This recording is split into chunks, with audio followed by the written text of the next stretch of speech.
Hello Houston, welcome to Bar Banter. I'm your host, Mr. Menendez.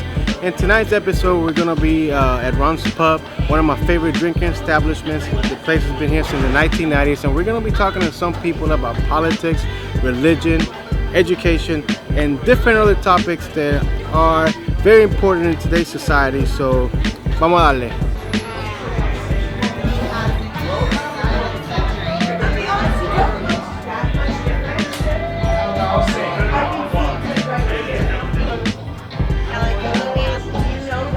So we over here in Bar Banter with my boy Townsend. My name is Mr. Menendez.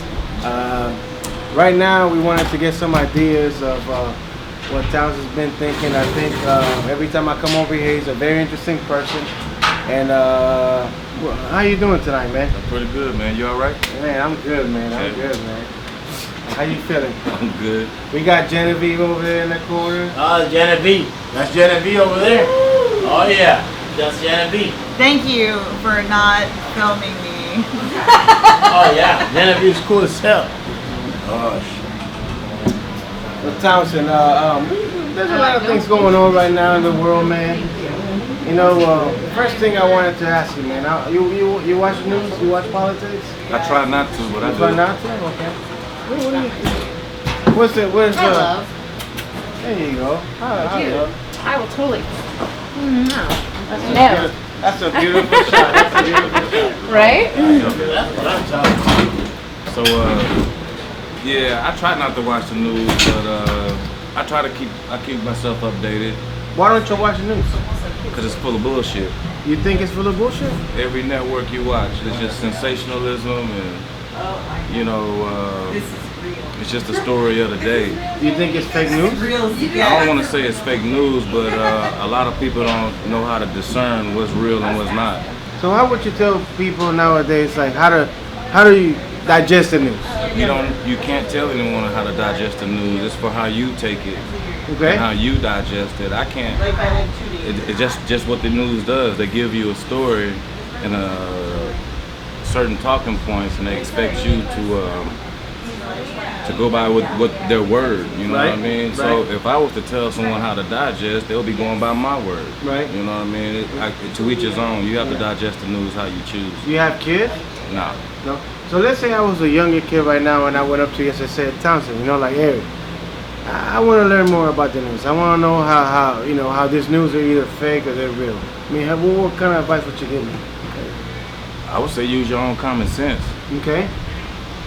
Basically use your own common sense. Do you think people use their common sense nowadays when they're watching the news? Common sense ain't that common anymore. It's not common, huh? No. Like, do you see, like, when the people are, do you have a particular channel that you like watching with the news? Or? I like my local channels because I like to know what's going on in my city. Right. You know, but as far as the big networks, You don't watch CNN? I mean, I do, but I take it with a grain of salt. You know what I mean? My local news. I get my weather. I get what's going on up the block. I get the real. You know what I mean? Right. And so, if I ever watch the news, that's what I rely on. Right. Do you think, like, whenever you watch the news between CNN and Fox News, everybody's like doing talking points and just coming up with different ideas of what they should preach to the nation, and then that's news, not actual facts? The problem with it is both sides can be very biased to the situation. Right.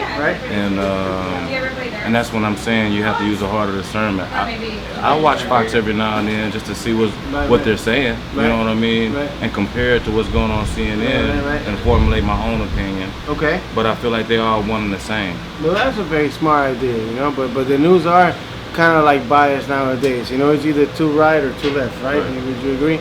Like, you know, so let me ask you this, man. As a black man, as a Puerto Rican man, how do you feel that the news is basically attacking, how they approach us with every single story that they put out there? I think it's bullshit. Right. For one, I think it's bullshit. I deal with the people that's around me, that's in my circle, Right. and that's who I deal with. As far as a black and white issue or anything like that, I mean, it's just another talking point to keep us divided. it's an agenda. Right. I feel like it's Do you think that both sides are doing that, like trying to keep people divided nowadays? Absolutely. Yeah. Divide and conquer. Divide and Absolutely. conquer. You read the Art of War? Well, you know what? Yeah, I did. But the one thing I will say that the people around my circle, I mean, like you said, I worked at a yoga studio for 8 years. I managed that yoga studio, and I mean, I have a plethora of friends. I can't tell you how many white friends or black friends, Hispanic, Asian, and I mean, my friends are my friends. Right. And There's no color in friendship, right? exactly. And in that circle, if we ever talk politics, it's not a debate. It's a discussion. It's a discussion, right? No one gets heated. No one, and I feel like at the bar, you know, talking politics at the bar just makes no sense. It makes no sense because everybody's drinking. Right. You know what I mean? By the time you get to the point of a conversation of politics, somebody's drunk. Somebody's gonna get hurt, right? It ain't about somebody getting hurt. Ain't nobody gonna remember that shit tomorrow. So why even give my opinion? You know what I mean? So that's just who I am. So Townsend, so all this stuff that's going on with like North Korea and Trump and North Korea, how do you feel about this, man? Like, I don't have any feelings. I don't know. You know, that sort of politics, I really don't get into because it's always been. I'm not a Democrat. I'm not a Republican. What I really feel like, do you vote? yeah, I vote. Independent? I mean, it's not necessarily who I vote for, whatever I vote for. I mean, we have a two-party system. I mean, there was there was a Native American chief, and he said it best. He was like, you know, Democrats and Republicans are two wings on the same bird. You know what I mean? That's what they say about Cuba and Puerto Rico. You know that, right? Nuh-uh. But they're two wings on the same bird. So if there was any kind of change that's going to happen, we need a strong third-party system because I feel like, and this is my personal view, I feel like the Democratic and the Republican Party take the moral compass, the best moral compass of anyone, and they divide it. So they have you either against abortion or you're. They just divide us, you know what I mean, and make you want to choose, you know. And I mean, I'm not going to tell you my view on camera or whatever, but I have my views. But I strongly feel like they divide the moral compass of this country, and they keep us divided, which is messed up. So if you had a third-party system that took the best of the moral compass of both of those parties, I think we'd have something. So we had a third-party system, I mean, in this last election, right? I mean, we had Jill Stein and we had the other guy from Utah where, you know, people could have voted for it. And why do you think people didn't vote for them? Because they're not as powerful as the Democratic and the Republican Party. They don't have the money? I don't know if it's the money or the clout, but you have to realize who's running the Democratic Party, who's running the Republican Party. I think it starts with that. And so, I mean, America's what it is. I feel like every president that we've had has been a pawn. You know what I mean? Yeah, he has a job. He has the highest job in, you know, the highest office in the world, but he's still working for somebody else. So would you consider yourself more of an idealist that's against the system? Am I against the system? And when I'm against the system, I don't mean doing harm to the system. You're just against the system. You don't agree with it. You choose to have your own beliefs and views, but you know, you go about your life on a regular basis. That's exactly what I do. I mean, the system is what it is. You know what I mean? The system has to be changed from within. And what's been running this game is going to keep running this game until it changes, you know. That's just it. So let me ask you something else, Townsend. Every time I come to this bar with you, man, sometimes there's music playing, right? So I'm very into music, politics, religion. So let's talk about music, man. Do you listen to any type of music? I like old school. Old school music. 90s music. I mean, I like 90s hip hop. I mean, 90s anything. I'm an old head, and Who's your favorite artist from the 90s? Outkast. Outkast. Okay. Outkast. Why you like Outkast? Rudy Ma. Because they had, I mean, it's one of the last groups that really had a statement in their music. You know what I mean? I mean, what kind of statement do you feel that they have in the music industry? I mean, it's just the struggle. You know, I mean, a lot of rap today. I feel like most people can't relate. What do you feel that? So elaborate on that. Most people can't relate because they're not balling out of control. You know what I mean? They don't have these fancy cars. They don't have, you know, the jewelry, all these women or whatever. And I feel like they lose touch, or they influence someone to go try to do that by ill means, which will land their ass in prison. You know, so I don't agree.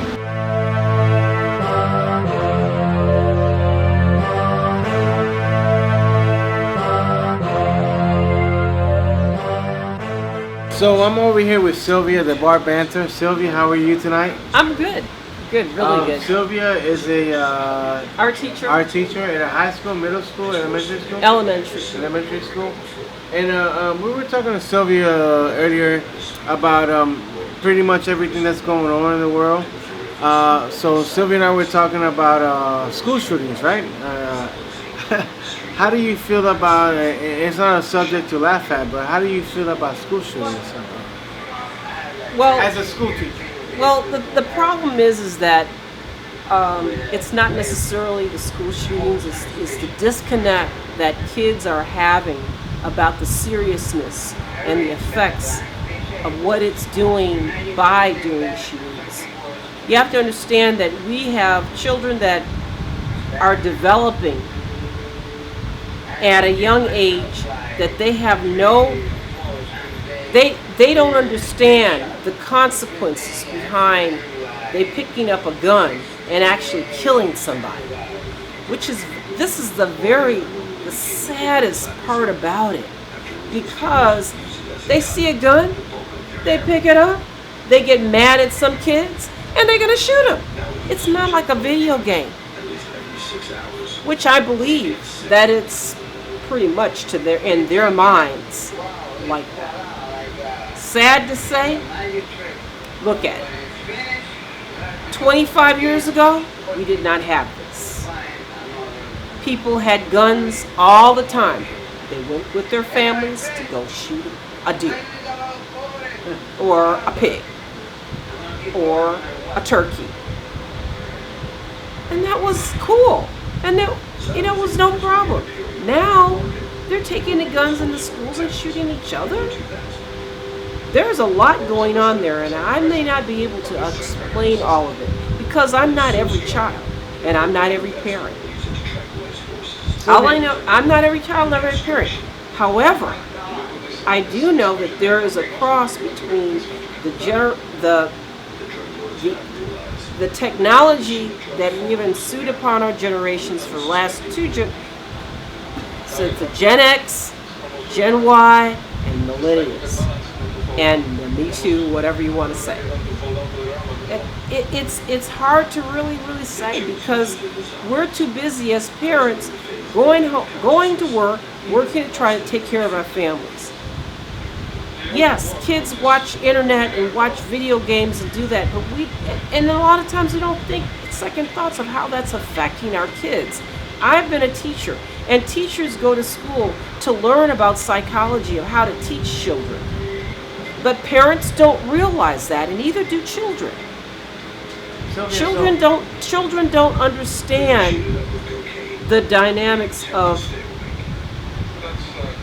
being able to, how would you say, decipher between reality of, okay, you're a third grader, for example, and you give them a joke that's sarcastic.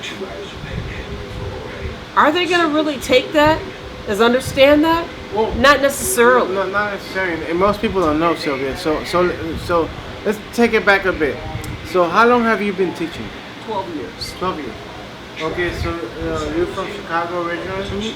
So did you work in the Chicago school district? No, I did not. I was called a soft good stylist. I got married in Chicago. I had I had a young son. I got married in Chicago, and we moved to Arkansas, then later moved to Texas. And that's where we raised our son. I already had two children that were older, but my youngest son was special needs. He was he needed to have services, and so I became a special ed teacher. However, I wanted to be an art teacher. I became a special ed teacher. Now, I was not able to be in the school that he was going to, but I taught at other schools, and I know that special ed is a big rainbow of needs of what kids need. Okay, but that was like in 2004. Now we're in 2018, and so I've taught special education and I've taught art. But South Texas is totally different than Houston. And Houston has grown tremendously and tremendously diverse in the past 5 years as far as like different cultures. Chinese, we have Middle Eastern, we have African, we have all different cultures of people. Whereas like, you could think about it 10 years ago, it was basically, if you were Hispanic, you were considered an alien. And now we have all these different cultures. So it's hard for the parents. I think the parents need to be educated as well as the kids. I went to Columbia College in Chicago, and I also have a master's degree in art and education administration from Lamar University. But a lot of things. Where's Lamar University? It's in Beaumont. But a lot of things you have to understand that teachers have to continuously have continuing education all throughout their. Yes, you have to. And that's Region 4. They have different regions where you go there and you are updated on different things of education for children. Hey, Sylvia, what's going on? Hi, Manish. Glad to see you here. So we Same have here, a new pleasure. person over here, Manish. Nice to meet you. Same here, the pleasure's all mine, sir. Manish, you just popped up out of nowhere, man. What do you do exactly? I'm actually, by education, I'm a geologist, but I do pipeline work for enterprise products. Okay. So I run an asset for them. Okay. So we were talking about education before you walked in. Are you familiar with?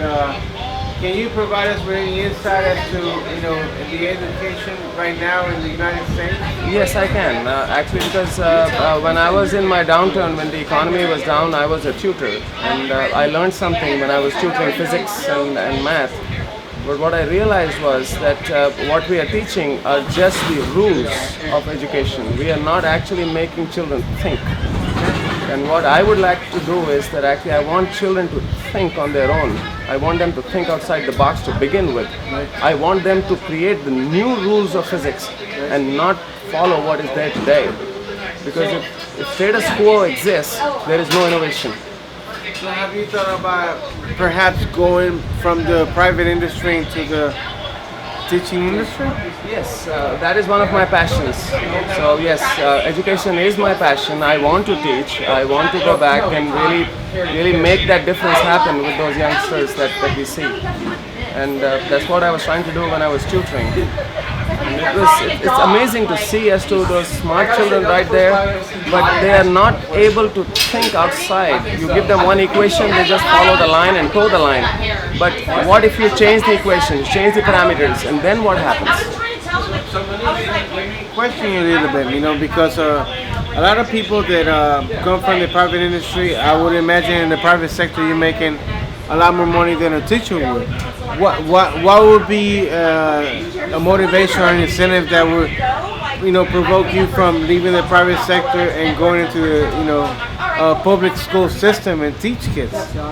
I won't actually mind that, but yes, I have to pay bills. But I would rather actually teach pro bono if that's possible and actually make that difference happen at the grassroots level. So I would rather do it pro bono, and I think because my income would actually sustain that, and I would do it pro bono. Any programs or anything that you would do next the school semester in order to help kids or accomplish the goal that you have in the moment? So I'm trying to actually do that. So I've spoken to the principal where my daughter goes to school at T.S. Rogers, and I will go back and ask Where him. is that school? T.S. Rogers. So that's right here on San Felipe and Bering. So I've gone. Yes, it is part of the SIS. It's a Vanguard program. Okay. So it's actually the fourth best in the country. That's what I've heard.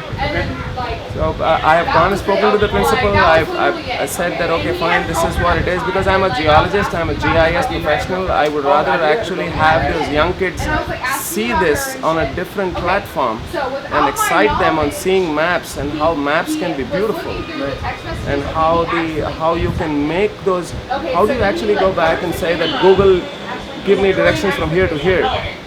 It is not easy. It is not easy. And you have a lot of math and a lot of optimization that goes through with it.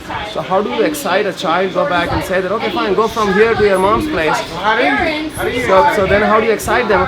Oh, then you go back and draw a line. Like you can take a bird's eye view of it, or you can take the roads for it. And then the complexities come in is that, okay, the speeds are different, and then we have construction here, so you have to manage all of that. So that is how all those optimization algorithms work. But how do I excite the child? You want to get there faster to your mom, and I think I can make it happen for you. So let me ask you something else, man. You said something earlier about how kids need to apply education into the real life, right? Basically, essentially, that's what you were talking about. So I agree with you that a lot of times, kids learn whatever they've been taught at school, and that doesn't necessarily apply to the real world. If you teach them math, in a sense, right? So if you tell them, if they're learning about, they're learning algebra, geometry, or they're learning, chemistry, or they're learning any subject out there, are they going to use it in the real world? Like a lot of times, teachers come up to students, or they have these programs, and they teach a lot of subjects, or a lot of students get a lot of information that may or may not be useful in the real world.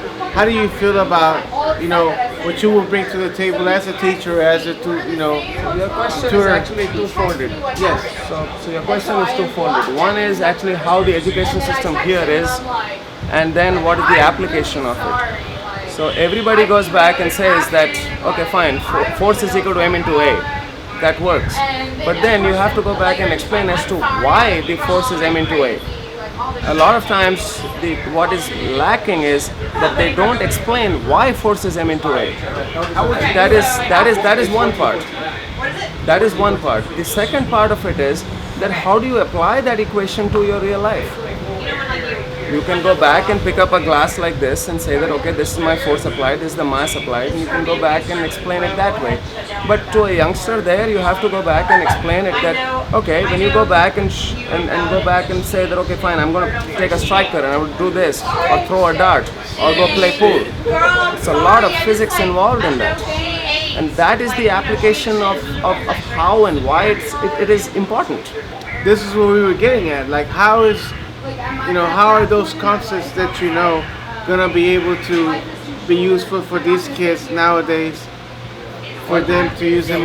One point that I'll make is that there is no science without art, and there is no art without science.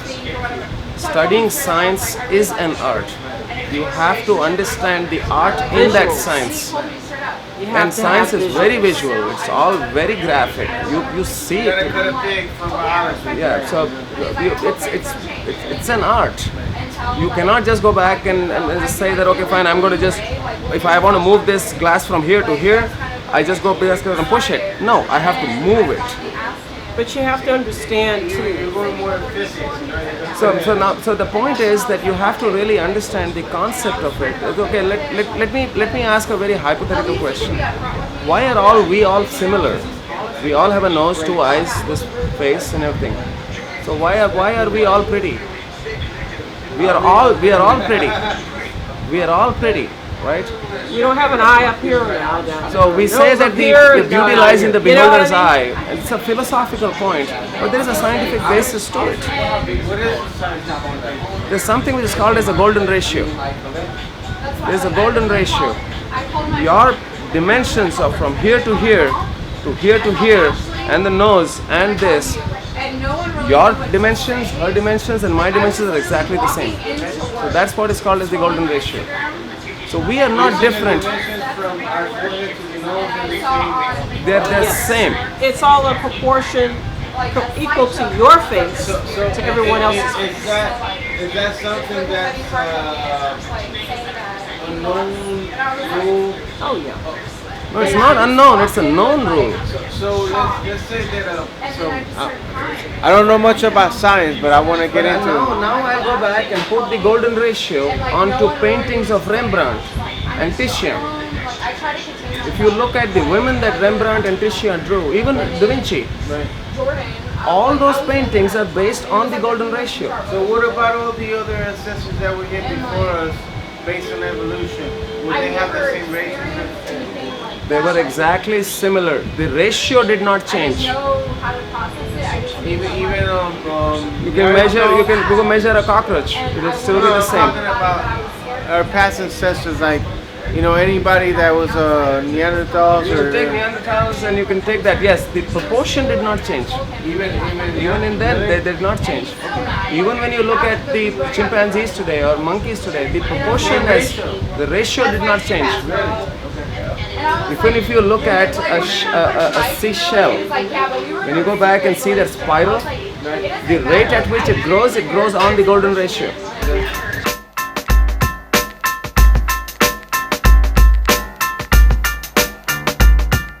I want to show the fucking kids of the world. Look, you guys are missing out on everything. There's so much shit that you, as a 46-year-old, me as a 40-year-old, that these kids don't have any. You have kids? I do. How old are your kids? 9 and 12. Boy, and girl. 2 boys. 2 boys. And my kids are a little different because I raised them as I was raised, right? And the kids today that I see, that like their friends that have been raised, their parents watch movies about being kidnapped. Their parents watch movies about their kids getting abused. All this horrible stuff. Just in general, the media and everything in general just talks about how horrible life is for children, right? And how dangerous it is. And so, I don't think so. Thank you. I don't think so, and I think that's one of the big problems is you have these helicopter parents that are What's the helicopter? They're constantly hovering over their children and not letting them just be kids. Okay. When I was a kid, I'd wake up in the morning on Saturday morning and I had my choice either to watch cartoons or go hop on my bike, and I wouldn't come back till the sun went down. And No, this is my shot. Don't take my shot. Cut. Well, he gets a shot. Right. Wow, you squirted. thanks for giving me a follow your son. Cheers, cheers. Who's your daddy? So when I was growing up, we had free reign. We cruised the neighborhood. We didn't have cell phones and texting and all the social media stuff. If we wanted to find out what our friend was doing, we'd ride our bike to his house or ride our skateboard over there and go knock on the door, and that was it. And if they wanted to come on and play, most of the time they did, right? Okay, let's go play, but unless they were grounded or something, yeah. Yeah, but it was a crapshoot every time you went over there. But you had friends, like, you had a bunch of them. So people are more social, I think, than they are right now, because right now you send out a friend request or a text saying, hey, Do you want to do this? And you don't know if someone's going to respond to you or not. Back then, it was like you bang on their door, and they came out and played with you. Right now, nowadays, there's not that agreement, right? Like, if I call you, I text you. If you text a girl, you call a girl. Or if I'm not talking about dating or anything. I'm talking about like elementary school. I'm talking about being a kid, and the socialization that we had as kids by the freedom that our parents gave us, by just being able to hop on your bike at 6, 7 years old and go cruise the neighborhood, and it was safe to do it, gave me a completely different social aspect and social talent, I guess, compared to social security, right? Compared to what my kids have now. I mean, it's night and day. Where do you live in? What side of town do you live in? Like, I live over in the Montrose area, kind of in between River Oaks and Montrose. in the city. In the city, yeah, definitely. But the city tends to be more dangerous than the suburb most of the time, right? You have to be. I don't know. I think anywhere can be dangerous, but I mean, it just depends on what part of the city you're living in. But my point is, in the city, in the suburbs, in the country, in the past, your parents didn't care. Your alarm clock to come home was when the street light came on. That was like, you better get your ass home because dinner's being served, right? And you didn't have like. Now, my kids ask if they can go outside, and it's like, okay, you can, but I'll go hang out there with you, right? You want to ride your bike? All right, let's go ride the bike as a family. It's a totally different time.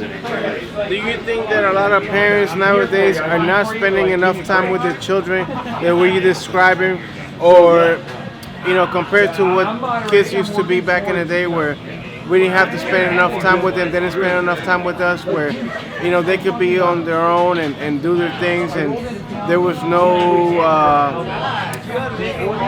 criminal aspect to things. Nobody got in trouble. Do you think that nowadays parents are not spending enough time with their kids, that we have all these school shootings and we have all kinds of crazy things going on? I think you're on the wrong track there. I think you're on the wrong track there, what you're saying, because my parents spent time with me at dinner, at breakfast. That was about it. Other than that, I was on my own. And they gave me that freedom. And so I was able to figure out how to do everything on my own. It was, nowadays, your parents are I would argue that there's too much control. Because I think I'm understanding you. So, back in the day, there wasn't as much hovering over the kids, right? There was zero. There was zero hovering over the kids. Nowadays, there's a lot of hovering over the kids. So, The reason for that is because of the media. I really believe this. That the media sensationalizes kidnappings, child abuse, teacher abuse, anything that sells a story, they put it out there.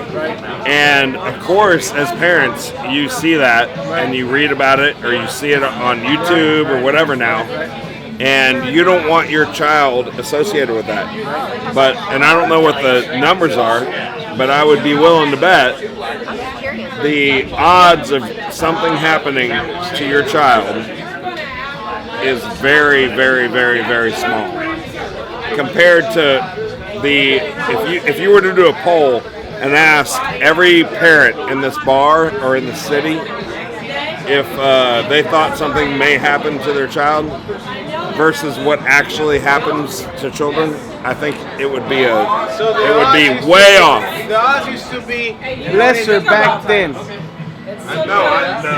I think the odds are exactly the same. I think the same amount of sick people are out there. Okay? The same amount of sick people are out there.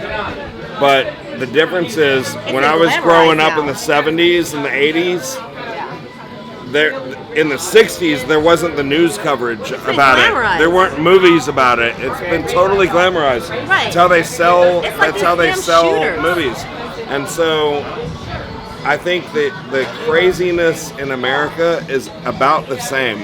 It's just a guess, but It just wasn't glamorous. but I think if you actually look at the numbers, I think I'm right. I agree with you. And you know what I think? So you have these like school shootings that just happened recently, right?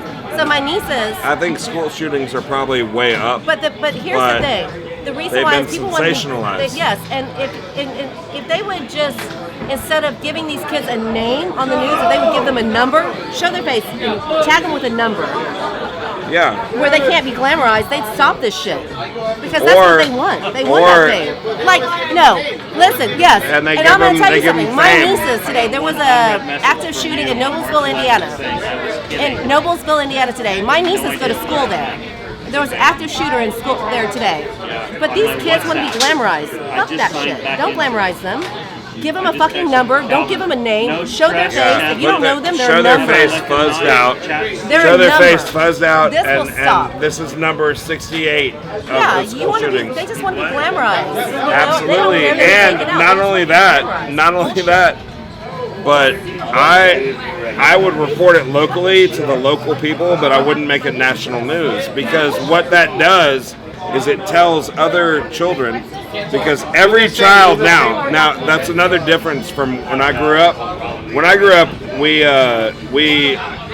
definitely were home for Saturday morning cartoons, right? We definitely wrestling. We were definitely there for the Tonight Show if our parents would let us stay up that late. There were certain shows that we were SNL. definitely there for. Now, the internet gives you access to everything, anytime, 24 hours a day. Doesn't matter what time it is, whatever. And so we have 24-hour access to all this horrible stuff, right? And so there are so many more people in the United States now that know about this horrible stuff. Yeah, he was. And the people that were maybe considering doing something horrible now are like, hey man, that's a great idea. I'm gonna fuck that girl that wouldn't go on to prom with me. Fuck her. I'm gonna kill her. Or fuck that guy that called me an idiot or whatever. Right? Because they're fucked in the head. But they have Hot lip Superman. an outlet now because someone else made it okay. And I never heard of any shooting in any school the entire time I was growing up. So back in the day, like when we were in high school, 46 and 40 years old. So if someone bully you, someone make fun of you, what did you do? What was your plan of action? What did you do? I was a pretty big dude when I was in high school, so no one ever bullied me. How tall are you? Are you tall? 6 foot. 6 foot? That was Big dude? Yeah. So if someone bullied you, let's say someone picked on you, right? Because this kid was a football player, right? Here, camera back on me, because I'll tell you a story now about bullying. Because it's bullshit. The mom? What has happened with bullying from my day and now? My son is in 6th grade. He just started middle school. And he's 12 years old. And big transition from elementary school to middle school. So he's already kind of struggling with that, which is cool. He's making the struggle. He's making it work. He's making good grades. I always drop him off a few minutes early outside the school so he can socialize with his friends, and so we do that. And about lunchtime one day, I get a call from my ex-wife. Says, "Hey, Cole is my son's name." It says, "Hey, Cole is in the principal's office, and I'm not sure what's wrong, but they've called me to tell me that he's in trouble." And I said, "Okay, well, call me when you know the full story. If I need to head that way, I'll head that way." What the hell? Because he's a good kid.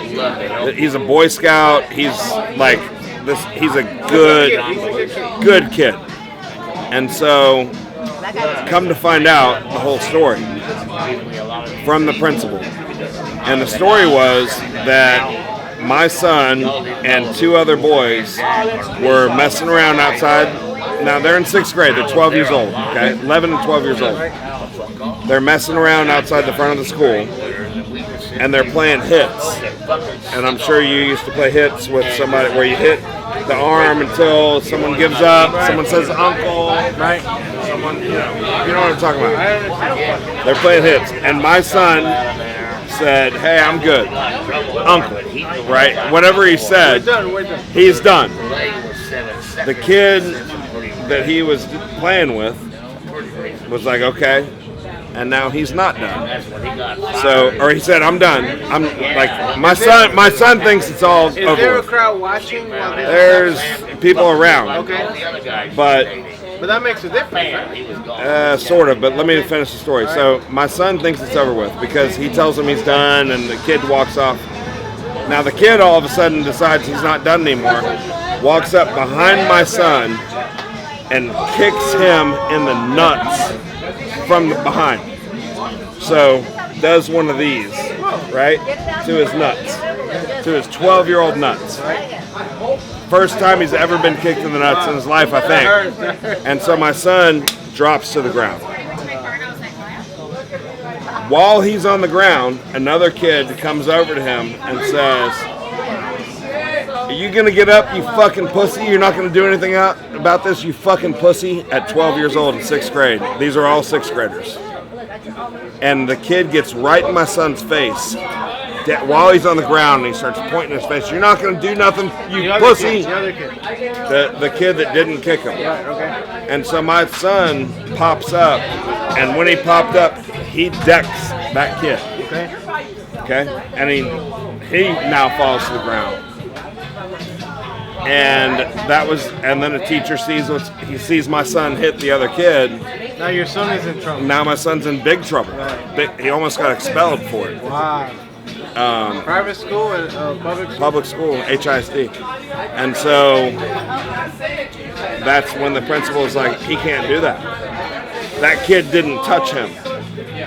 And so my ex-wife's explaining all this stuff to me over the phone, and I said, "Honey, you gotta defend yourself."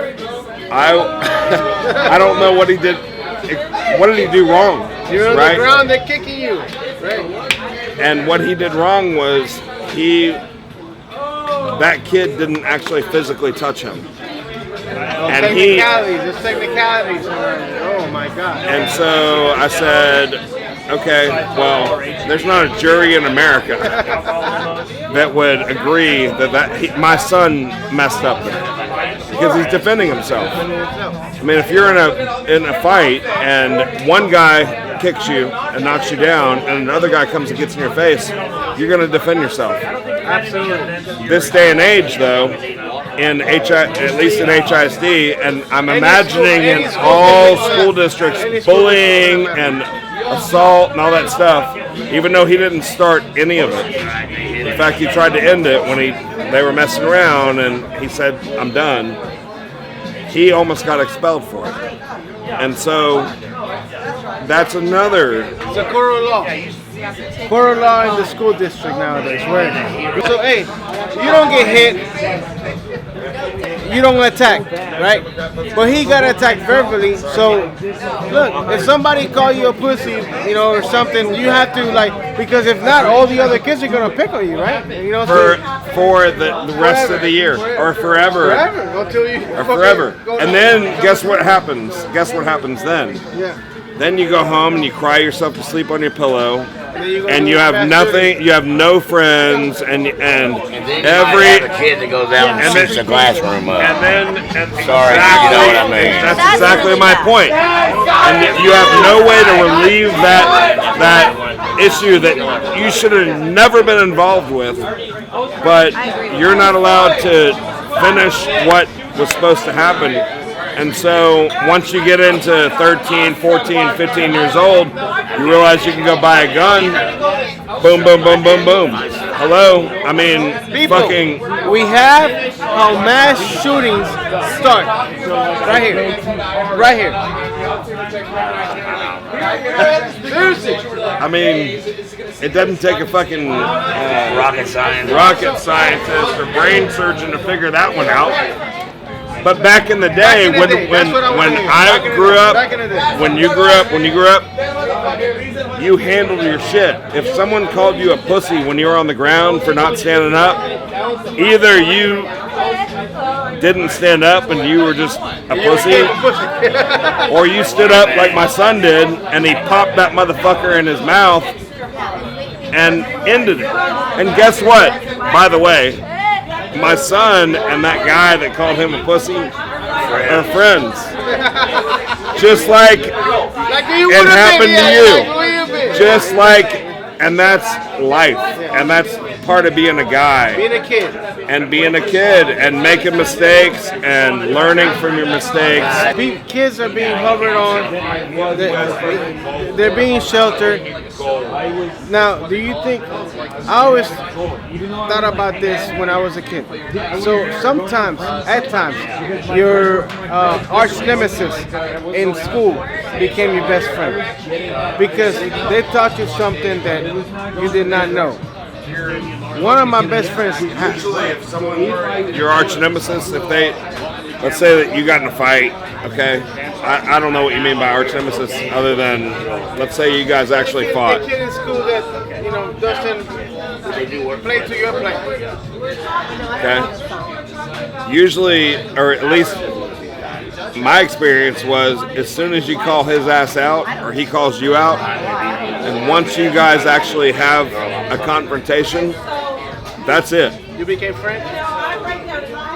Maybe not all the time, but most of the time, because all that you're kids, and you're just trying to see who can push each other, and we're like animals, it's a hierarchy. We are animals.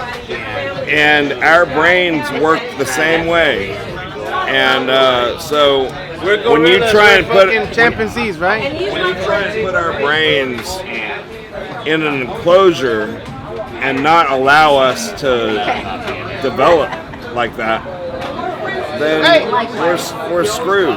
We're screwed as humans. What advice would you give the younger generation?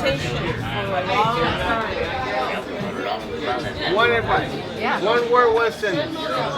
Listen to your parents and fuck everybody else. That's what I would give them. Is listen to your parents and fuck everyone else.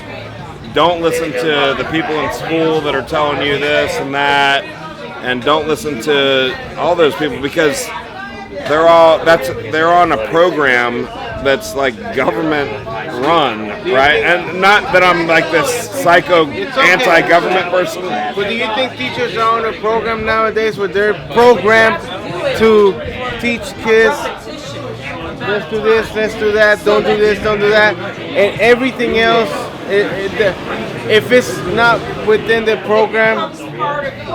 I think that 100% of what's happening with the school shootings and what's happening with kids, like the millennial crowd, is because teachers are taking over parenting. Parents used to be the parents. Is it parents, now, is it parents not being parents and letting the teachers I think be the parents? It's a whole lot of both. It's a whole lot of both. And I don't know where, in different neighborhoods and different cultures and different everything, I imagine, I don't know this for a fact, but I would imagine it's completely different. But a lot of parents rely on the school system to raise their children. Just don't. So what I wanted to say to you, what I wanted to interject was, what we were talking about earlier, is that children today, And it ain't electrobladed they either. they aren't grounded, they are not disciplined. They do not. Well, you can't even spank your kid. No, you can't. You got that kid can go to the restaurant and get an attorney. The bigger thing to that is not only are they not disciplined or spanked or any of that stuff, but they're not allowed to, like, even, I'm guilty of it. My 9-year-old asked me, hey, can I go play outside? And I said, yeah, let me get my stuff together and I'll come out there with you. Because you're afraid to leave them out there because it's dangerous now. even though it's not really that dangerous. But it could be. But it Depends on where you potentially live. could be. It can depends happen on where once, you that's all live. it takes. Potentially could be, and so my 9-year-old didn't get the same like street smarts, and Oh, they're so sheltered, they don't even they're know how so to get out of the sheltered. house. All kids are so sheltered Here's now. the thing, though. Kids today, I think that the parents, they want to be more friends with them than parents. So now Definitely. kids are not disciplined. Like, before you could spank your kids, you could ground them like when we grew up. Dude, you did something wrong, bam. You're in the fucking grounded. closet. You're fucking in the hole. I gotta promise you, the first time my dad Let me throw another one at you. Here's never another forgot one. it. But now, Here's another one. Parents are divorced now, way more than they were when we were growing The up. only Okay, place they have to talk to. way more. No one to talk to. And so now, let's say my son is at my house and he fucked up doing something somewhere. Okay, but I don't want my son mad at me because he did that at his mom's house, and I want to be friends with my son. I don't want to necessarily punish him for whatever he did there. Okay. And so I coddled my son at that point, and I'm. so you're guilty of that. But I will tell you something. Well, I think not necessarily. I'm actually not guilty of that. I came from a divorced family. My I'm actually parents, not guilty of that, but a lot of people I think are guilty of that because they're playing their parents off of each here's the other. thing. Hey, he did like I did though. He befriended his son. No, but here's the thing. Work through I problems. came from a divorced family. So my parents were married when I was 4 or 5. They were divorced by the time I was 11. But I tell you what, if I did anything wrong, they put the fear of God in me. Even divorce, yes. Yeah, but and if I you was do that today, grounded. man, I your was kid beat. ain't gonna get I out was there. like, Because of the court system and now, you know what, that doesn't honestly, happen. And honestly, I think that I came out a better person. I have my own business. I think I have good Yeah. morals. I treat people well, you know. And I think my family, my parents, and God rest my mother's soul, they did an amazing job, I feel, raising me because I We're feel the like same way I about came out it. to be But hey, a look. really great person. I mean, because of my parents. Like, Give me a honestly. minute to say one thing. Here's the fear of God now. Is Film that way.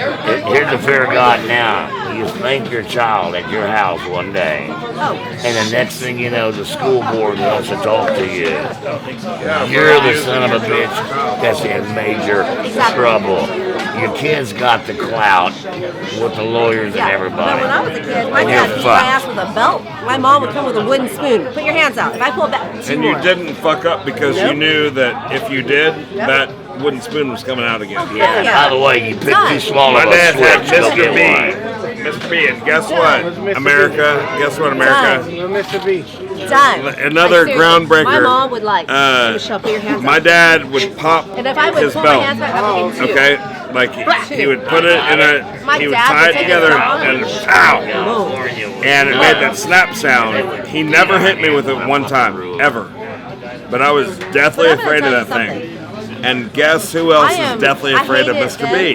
But I am so My thankful 9-year-old today that my and my parents were there. 12-year-old, and they don't fuck up because they're scared of Mr. B. And that should be legal. I came out to be a pretty good Because person, you know? that I is thought how I was, children You did too. learn I know and he did. respect elders. They're, But I thought, I mean, I feel like I came out to be a I pretty don't good know. person. I feel like even talking to this video, Yeah. I feel like people are gonna be watching this video going, "Oh man, that guy's so abusive to his children because he scares them." But there are pussies in America, and there are, you know, the way left leaning. You have to be nice. Man, And you have to do Democrats were all in for this. the destruction of the home. Divide and conquer.